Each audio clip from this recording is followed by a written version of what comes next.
Good evening, everybody. Good evening. Good evening. Can y'all hear me? Hold on one second.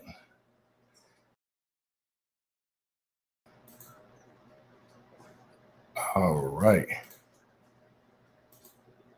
Can y'all hear me? I'm having, see, the devil busy. Teddy Riley. I rebuke it right now. This will not be a versus. Hey, can y'all hear me? Let me know what's going on out there, people, because I think these AirPods died. Hold on, let me make sure. All right. Good evening, everybody. Good evening. Can y'all hear me? Let me know.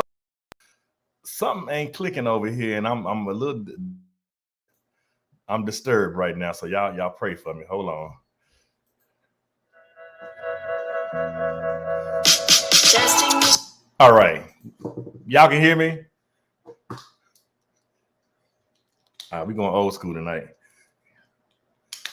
This will be the night that I rebuke right now. Okay, what's going on, everybody? Good evening. This is Dialogues with Doc. Tonight is Wednesday, November the 3rd, 2021. And this is another awesome, amazing episode / edition. Listen, if you guys are watching right now, let me know where you're watching from and let me know if you can hear me, because I'm having a little Teddy Riley issue over here right now and I'm bothered by it, but it's going to be all good. Hold on one second.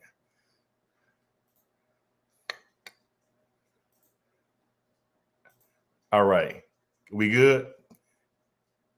Yes, no, maybe so. Hands up. Let's play 7 Up. Can y'all hear me? I got Team Mandi in the house, and my audio done went out. Y'all pray church. Keith, can you hear me? Because Keith gonna tell me, can he hear me? All right, cool. All right, so why I can't hear y'all? This is crazy.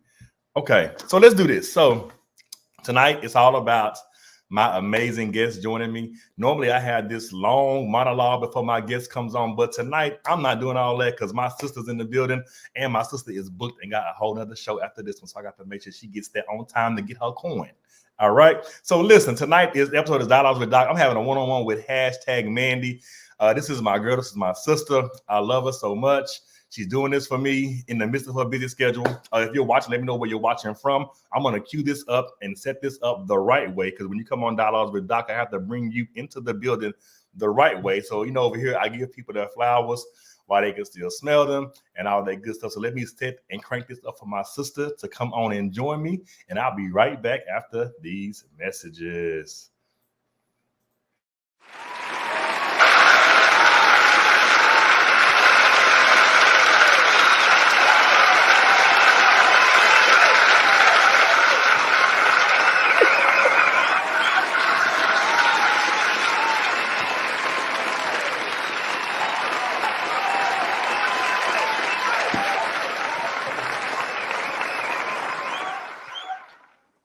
There go my sister. What's going on, man?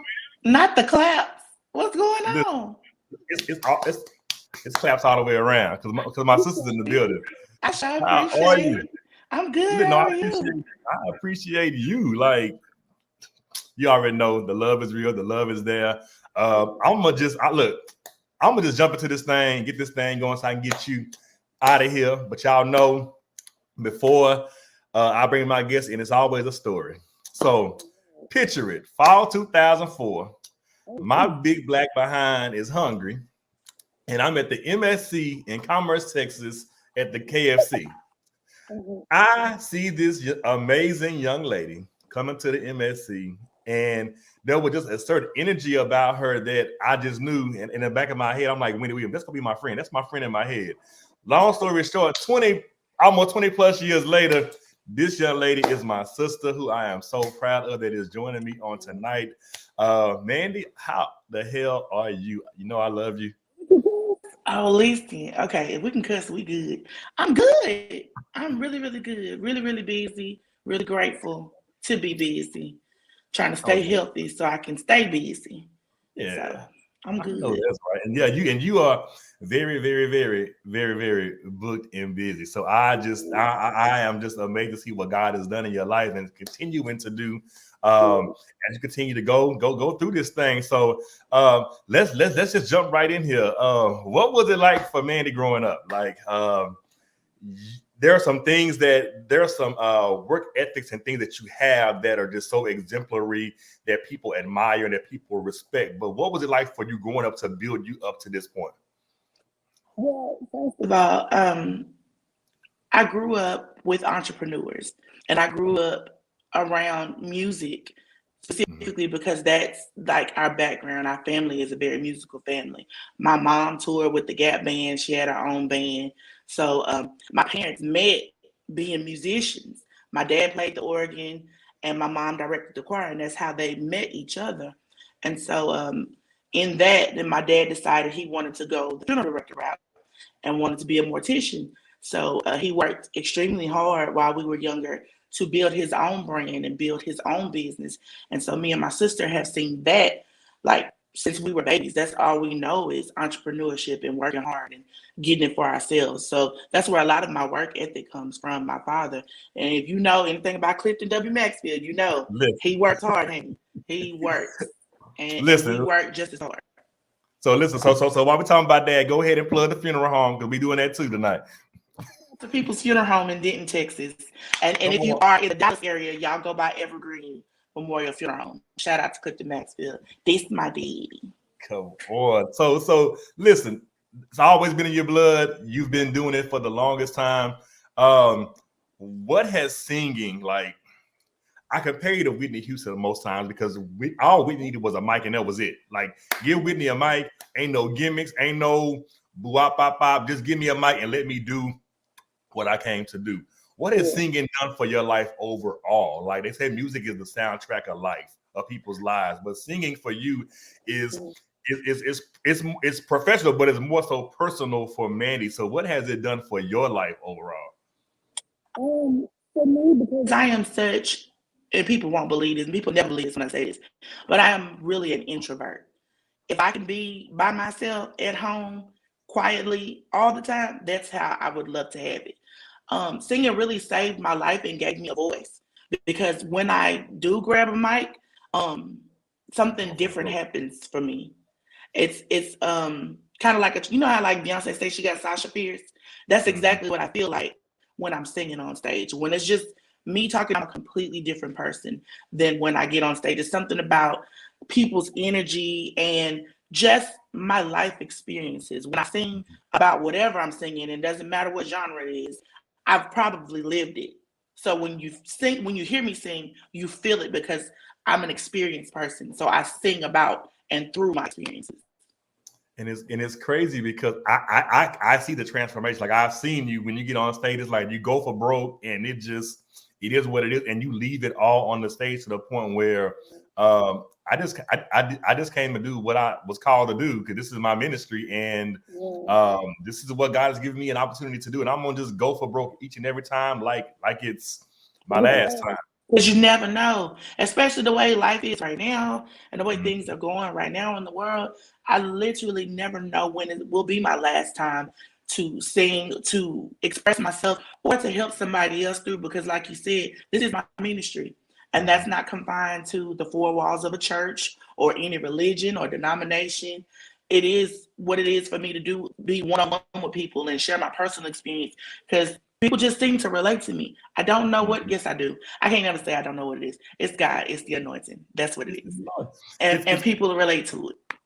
it's crazy because we were in Bible study last time. My pastor was talking about marketplace ministry. Like people got so conformed to the church, COVID is taking us out of the church because some people are never going back. So, what is your ministry, and where are you going to meet people, or where are God going to show you the love of the? Where God going to show up? You know, God going to show up at content. What's it?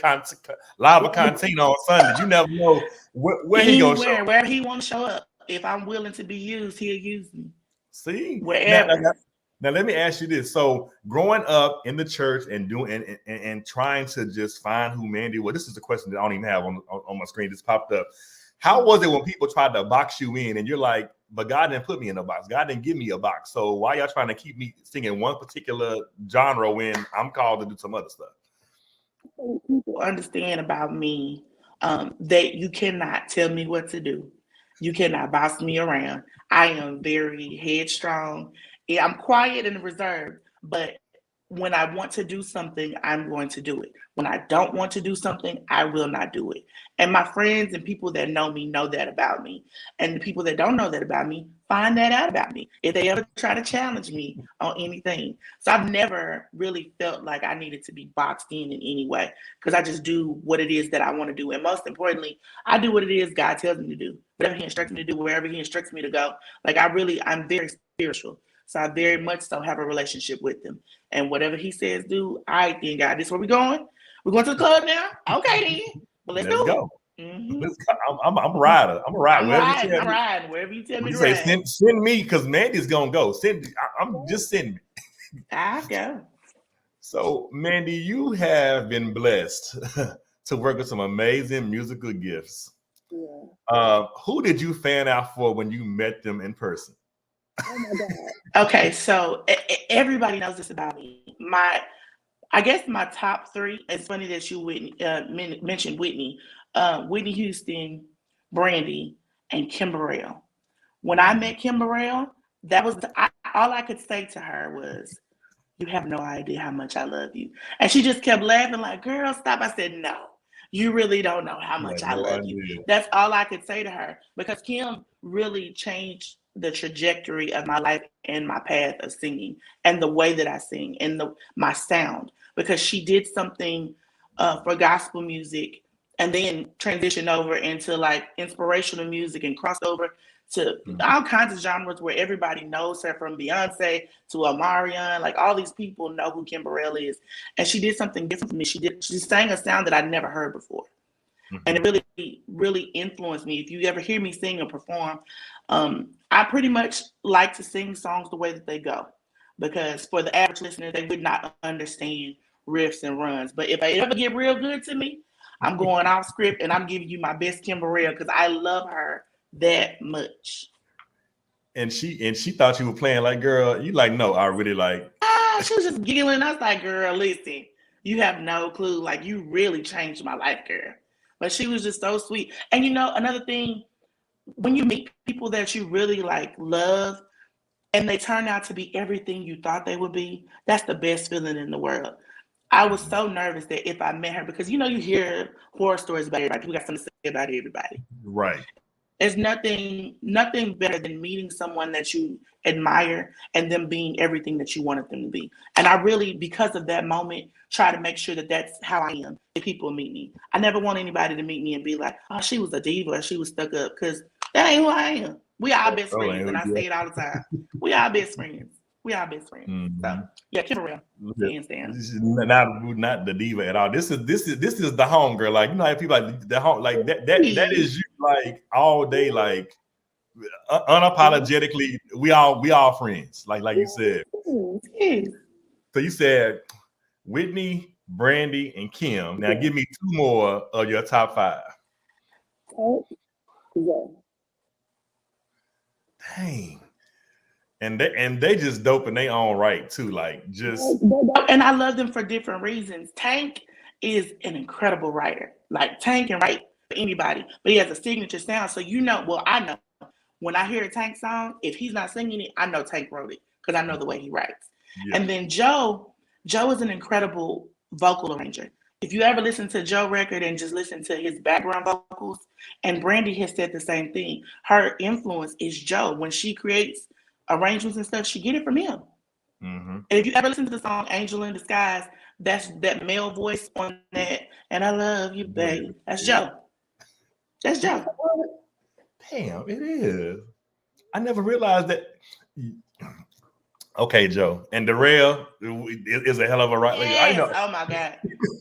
You know, when you know, like you're really into artists. Like I grew up like you, so every Tuesday I went to Camelot Music. Whenever a CD come out, I'm reading liner notes, who wrote this, who did. Like I miss those days of being nosy to find out who wrote the song, who produced it, who the background vocals was, and stuff like that. Because that's how we that's how that enhanced my love of music to find out who wrote what, who did this. That's why I found out what hell the money's in writing the songs, not just the person who sang it. And that's why I do, and that's why I love so many different types of artists, because that's where I pull my own artistry from. Because I write and I produce and I arrange and I do background, and I make money in more ways than just being on stage, being the center. It is really like, and I truthfully, if I can be honest, I love being in the background more than love being on stage. Yeah, come on, Tamala, man. Yeah, I do. I swear I do. Kirk, I was good back here, but now you got me. So, I want to go back to Kim. So it's funny you said that about Kim Burrell and how she has influenced musical culture so far, so much. I remember watching, I think we were in college at the same time when that MTV special came out. And they were asking like Destiny's Child, Justin Timberlake, and some more people, Christina Aguilera, who was some of their musical influences. They might be like Kim Burrell, and people were like, who the hell is Kim Burrell? And fast forward to, we know who Kim Burrell is, but people didn't know who she was back then, and she's influenced so many different genres and artists that it's freaking crazy. I want to go. Where am I going? I want to go here. I know what's happened.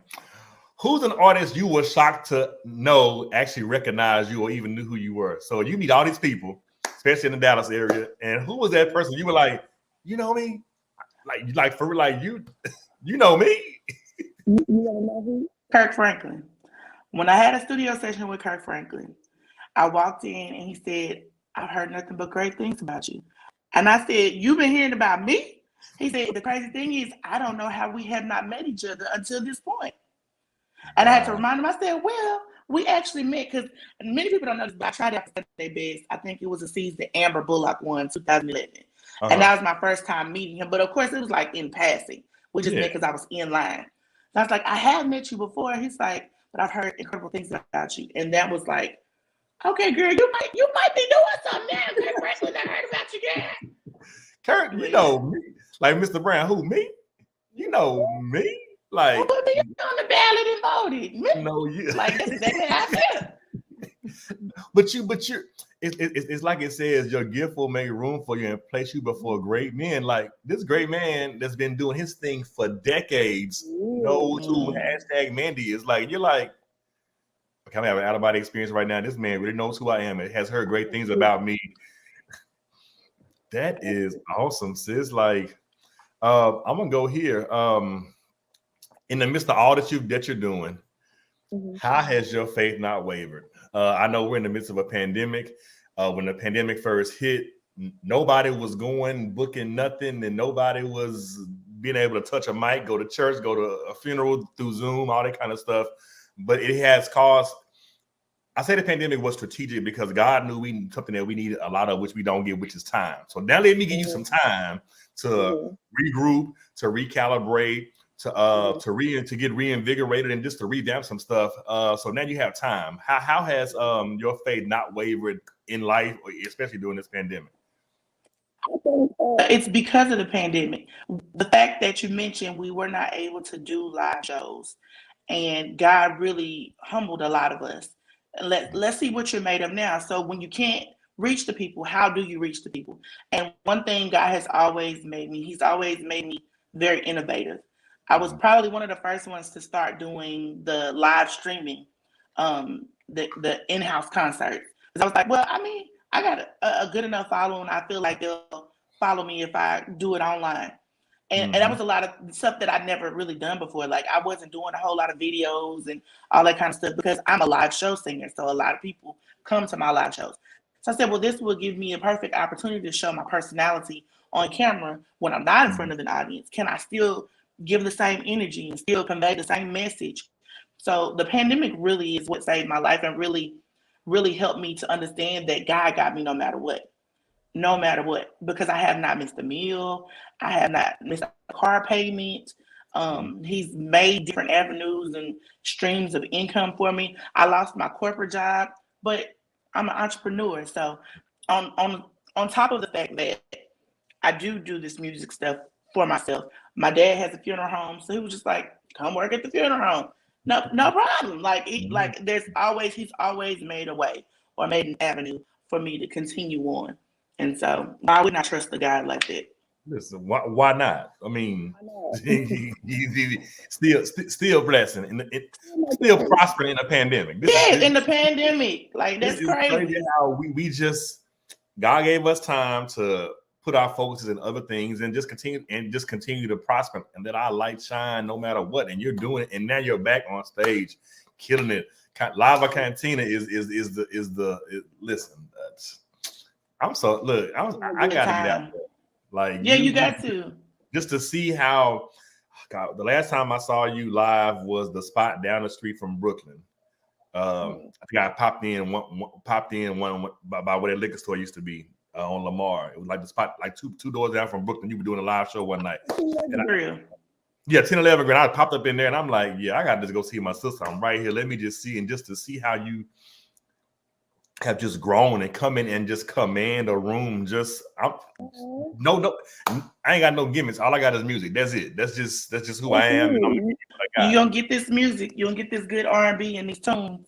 I think for me, it's just like everybody else comes to kind of escape and get away and party and feel those feelings of nostalgia. It's the same thing for me when I'm doing the 90s R&B recap and 2000s R&B or just old school. It's nostalgic for me as well. So you having a good time, and I always say this to my audience, your good time tonight depends on you.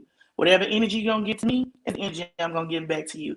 And as long as we all giving each other good energy and good vibes, it's a good time. Every time is a good time. Damn good time. Like Lava Cantina, the Freeman, Sandaga, all those places, like everywhere that I am, it's always the same good energy. And it's crazy because I was home like 2 weeks ago for a funeral. One of my friends passed away unexpectedly, and just to see how the Dallas music scene has evolved. Like I remember when we were like in high school and in college, and now you have all these places. You have 1011. I mean, well, I'm sure you got 1011. You got Sandaga. You got Freeman. You got Lava Cantina. What's the spot used to? Is the Prophet Bar still there or no? Like not there anymore. No. But now we have new venues and new spots to still celebrate each other and still have the open mic nights and things like that we really didn't have coming up. Like they were like kind of like hit or miss, but now there's a thriving music scene in Dallas. Like even after this show tonight, it's on a Wednesday. You know, most stuff would be like Thursday, Friday. Like we really doing something on a Wednesday musically, and it is just happening. That evolution in my hometown is just ridiculously amazing, and I love it. I love it. I love it. The only thing that I can remember that we did have consistently in high school, and I think I might have been in college when I was doing this, was Sankofa, and that's in South Dallas over there. Yeah, over there by Erica's spot, Forest Theater, and we would do that on Tuesday night. And so I would drive from Commerce to Sankofa on a Tuesday night just so I could have that experience of open mic. And really, it was preparation for what I'm doing now. The Candy West and Nathan Myers and all these amazing greats, Daniel Jones and Gino Agahart, and everybody was just the people that we know now that are on tour with all these greats and MDN for all these greats. They started practicing with us at Sankofa. So it's only right that I continue on that tradition and that legacy at the Freeman and at Sandaga, because I want everybody, up and coming artists, to have that experience of having an OG really kind of guide you and kind of show you the way, because we didn't always have that. And I want to be the one to make sure that, you know, I give people that so they don't feel like they're doing this by themselves. Come on, OG. Come on, you are an OG. Like it, man. I'm an OG. I'm an old head, man. Been doing this thing for forever, and then something happened along this journey, and I'm gonna go here now. Mandi became a mother. Mason and Eden, what has motherhood done for you? It's probably slowed me down and set me down somewhere so I could grow up. Mason did it first. I was still in college when I had Mason. Mason was coming to class with me. Yes, he was. One of us to be a whole keeping him while you were in class. Yes. Somebody be keeping him while I was in class. So Mason was the first one to kind of ground me. And then when I had Eden, she softened me, because having a girl is completely different than having a boy. I could tell Mason, I'm gonna punch you in your throat, sit down, and he'd be like, all right, man, I tell Eden that, oh, it's tears for days. So she really taught me how to have more love and compassion Mm-hmm. and how to speak softly and really how to be more of a woman. Because I'm just used to being, I'm a tomboy. I'm used to talking rough, talking tough, but my daughter has really been the one to show me how to be a woman. Oh, I love it. Like, and just to see Okay. like the babies. I mean, they're not even babies no more. Like, just I remember when we were Mhm. all taking care of Mason. Like, okay, she gotta go to Mhm. class. Somebody take him. Somebody like Mhm. it was like a community thing where they say it takes a Mhm. village. And Have a village in had a college. village. You Hmm. definitely had a village with both of them. So this is like so amazing. Yeah. As a parent, how do you shield them from potentially walking in your same destiny? Because I know they probably are exposed to the music scene and probably. And are you the parent like, nah, baby? Or I they really don't. Expose them too much. The only people that really see my kids are the people that are part of my team, part of my squad. That's family. There's people that like Davion and them. You know, I've been knowing them for 15 plus years, same amount of time I've been knowing you. So I don't expose my kids to energies that are not good for them or to spirits that are not good for them. And it's a lot of them in the industry. So Mason and Eden only come to shows like if I'm doing a show at a restaurant or if it's my show that I'm putting on like at another venue. I don't expose them to a whole lot, but they know exactly who hashtag Mandi is. Mason got one of my posters on his wall in his room, and Eden is always singing my songs. So now they know now who do I e- am. now do either one of them want to go into music or Mason is more Production and more tech. mm, He's well, good at videography and production, the production end, and he makes beats and stuff like that. Eden is the star. She's the star. I am Eden, here. Little, yeah, Eden is a little hashtag. That is who she is. But that's Give her her. personality. Period. All the time. Mm. She's always on team. But yeah, Eden is probably going to be the one to be the singer. Mason will probably be behind the scenes.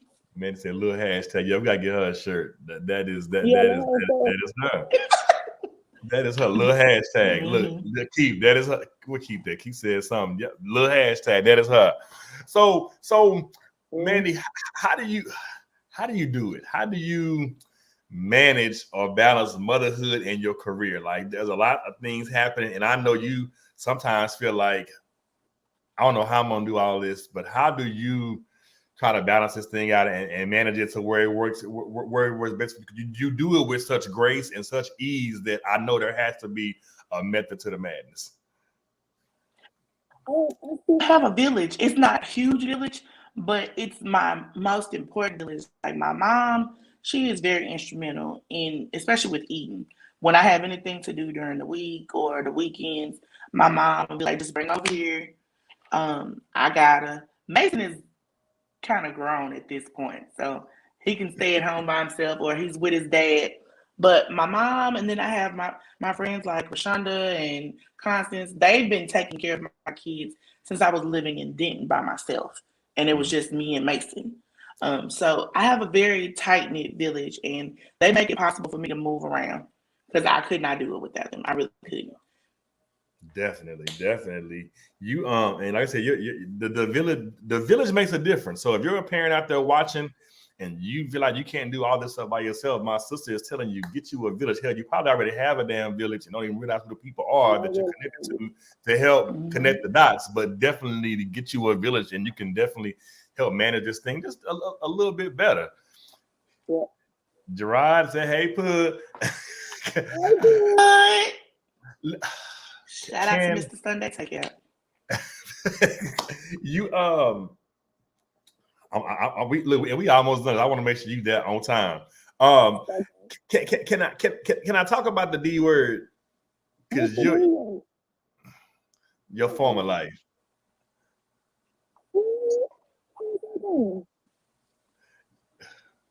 Um, I don't want to say their name, but the D word. There was somebody in your former life that it ended with a D. Oh yeah. To my marriage. Yeah. Can we go there? About that. Yeah, we can Okay. talk about that. Oh, the thing I love about my sister is just very transparent, and whatever she says, she doesn't even know it half the time when she's talking. She's helping somebody. So you are a survivor, and I put survivor on the flyer intentionally because you're like a no holds bar type person, and you're very transparent. So my sister was married at one time, and I want to go here and talk about life after divorce. And I want to look at from a lens of what did you learn and what did you gain. So we all have a desire. Well, not most of. I'm saying not all. Most of us have a desire to want to be married one day, and there's some things that we learn, and there's some things that we gain in the marriage, and even as we go through, even after the marriage. But what did Mandi learn after divorce, and then what did you gain?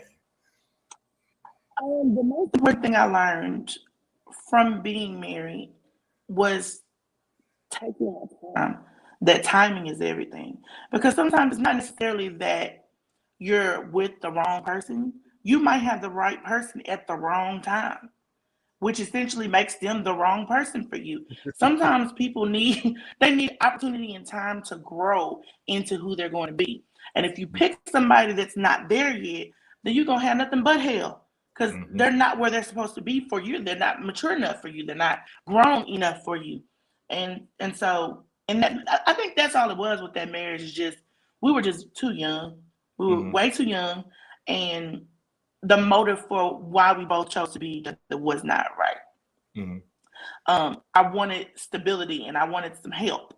Yeah, honestly, I wanted some help because being a single mom and trying to do what I was doing, because I've been doing this for a long time, like you said. So trying to do all of this by myself was just getting tiring. And then I met and fell in love with somebody who was willing to help. And instead of getting married, we probably should have just kept dating. We probably he could have helped being my boyfriend. Yeah. But I felt like, because I didn't want to I was leading praise and worship. I was in the church heavy. It's like, I don't want to be shacking up and leading worship. I can't do that. So let me marry him. I think if I would have waited, that would have turned out a lot different, and we might still be married now. But I gained my independence. I really found out who Mandi was. Yeah. After that, I gained a sense of what I will and will not tolerate. I gained a sense of what is good for me and what's not good for me. I gained a sense of what's wrong with me and the things that I need to fix about myself from being with him. Like, girl, you really can be a handful.